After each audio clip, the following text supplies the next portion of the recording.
Alright guys, so welcome to the Forensics Lightning Talk.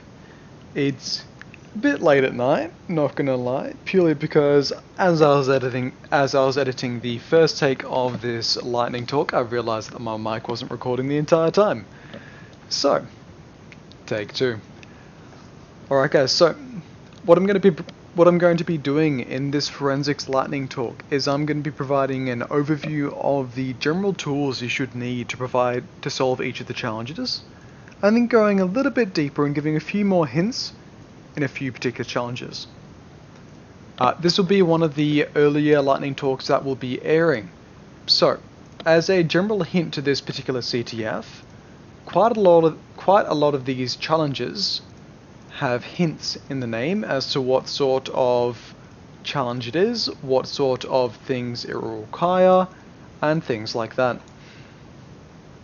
Start off with, however, these first few challenges here are to do generally with files.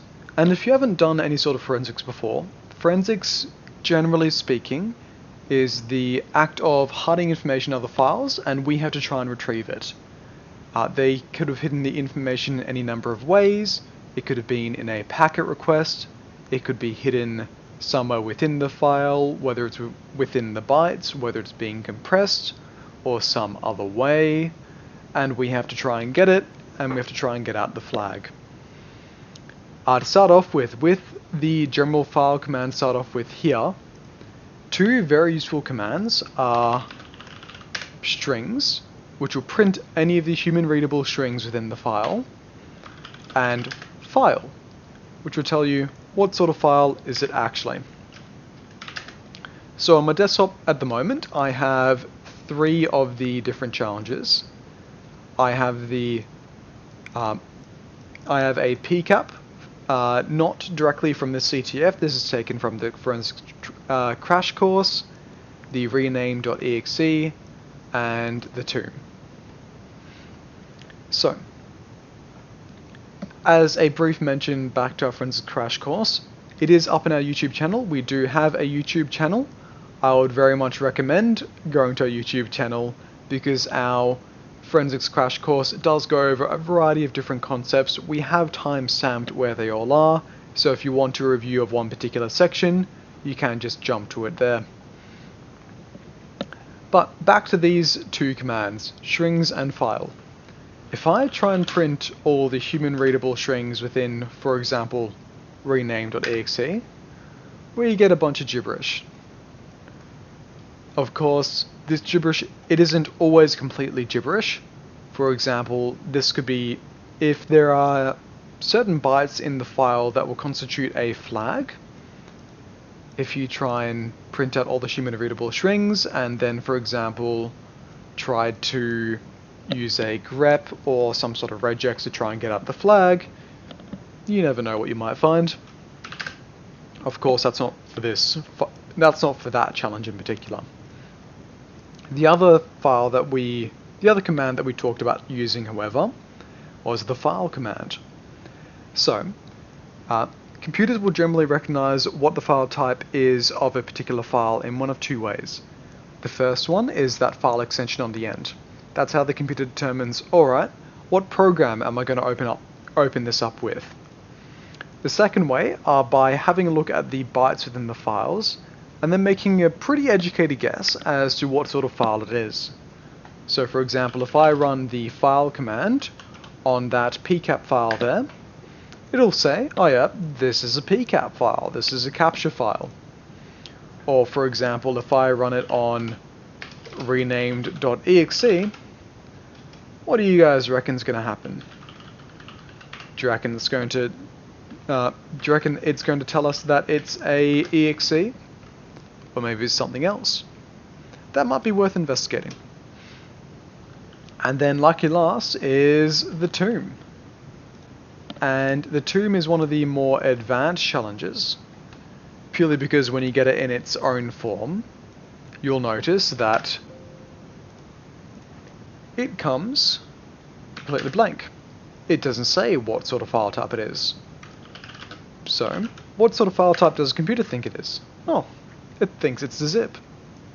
That might come in handy later as well.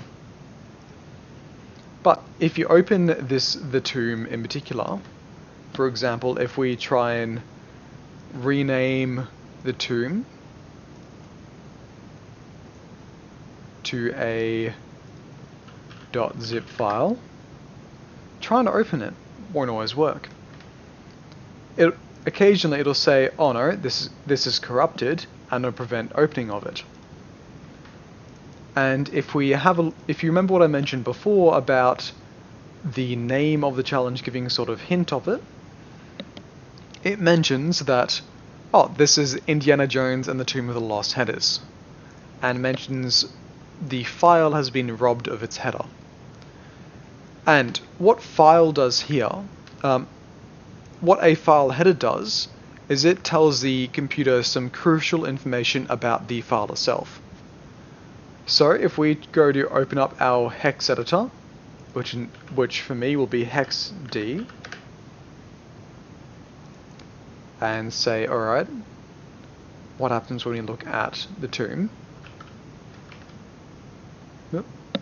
If my hexd doesn't crash on me. Let's try that one again.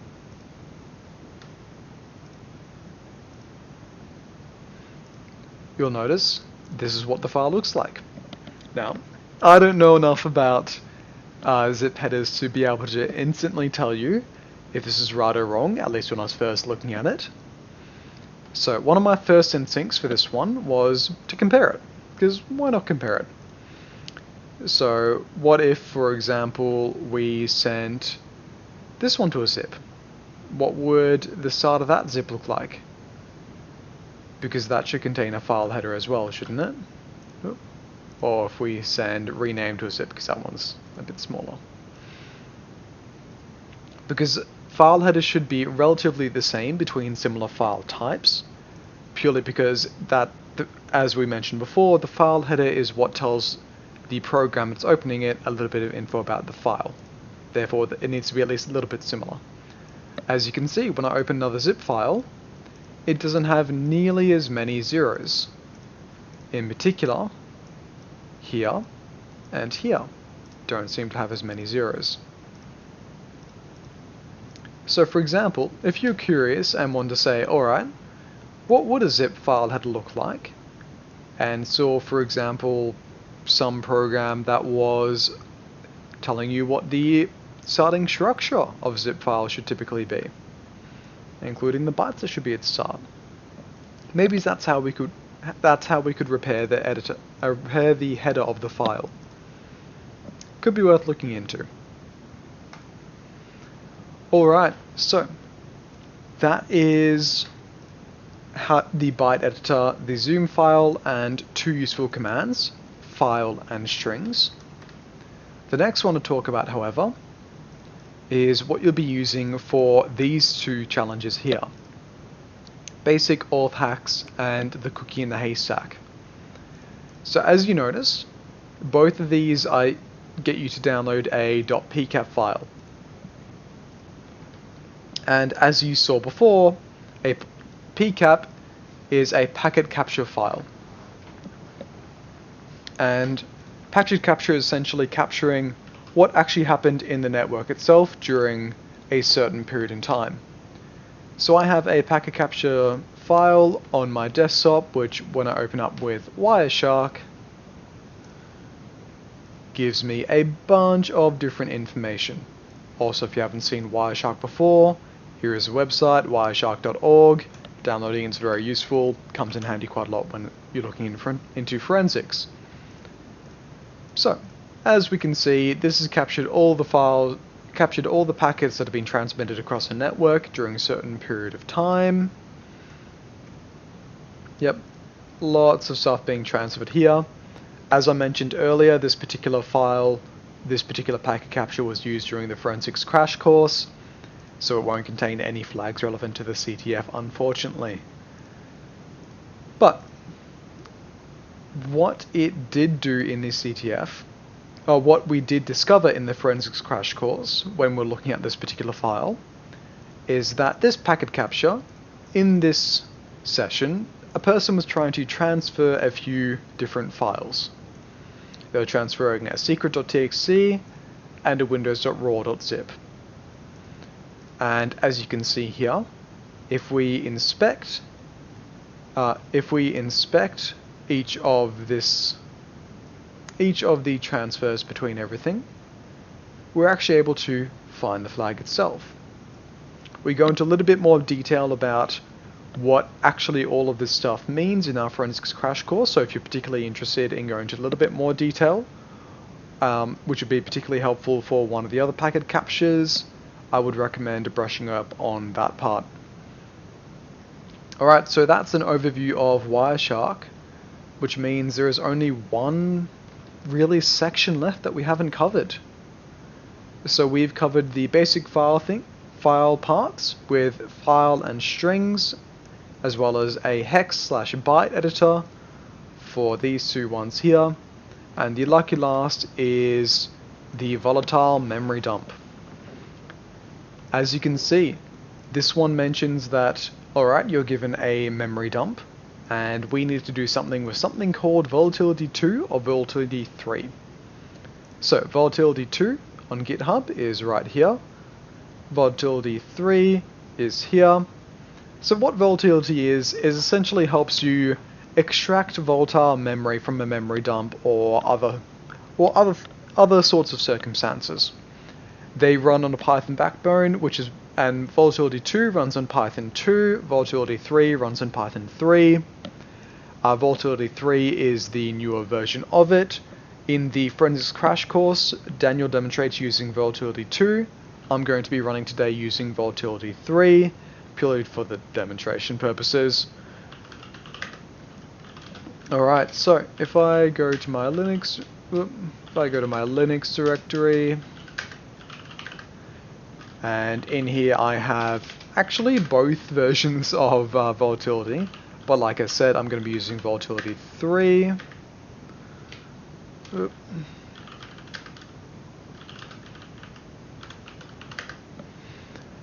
And if you have a look in there, get started, this volatility 3 is particularly easy to get set up in.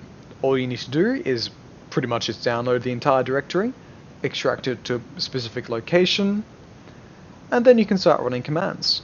For example, if we go python 3 vol.py, which is their main file, and -h for help, it tells us all the different plugins that you can use and plugins that you can run on specific zip files. One of the main differences between volatility 2 and volatility 3 is that volatility 2, you need to specify and tell volatility what sort of memory dump you're looking at, what sort of image info it is, what sort of image it is, so it knows what to do from there. Volatility 3 skips that step and says, alright, if you know the general operating system, I'll just do all the legwork for you, you don't need to tell me anything beyond that.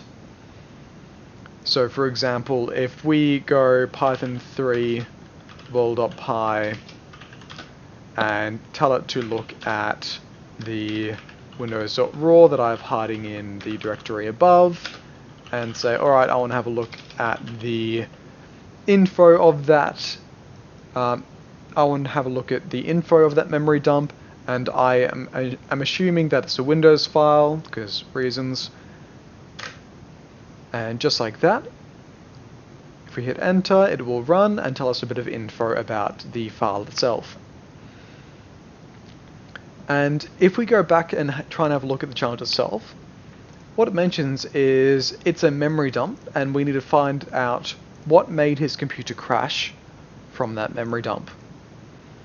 So, something that may be useful to think about when you're trying to complete this challenge is, alright, how could you view what was running at the time when the memory dump was taken?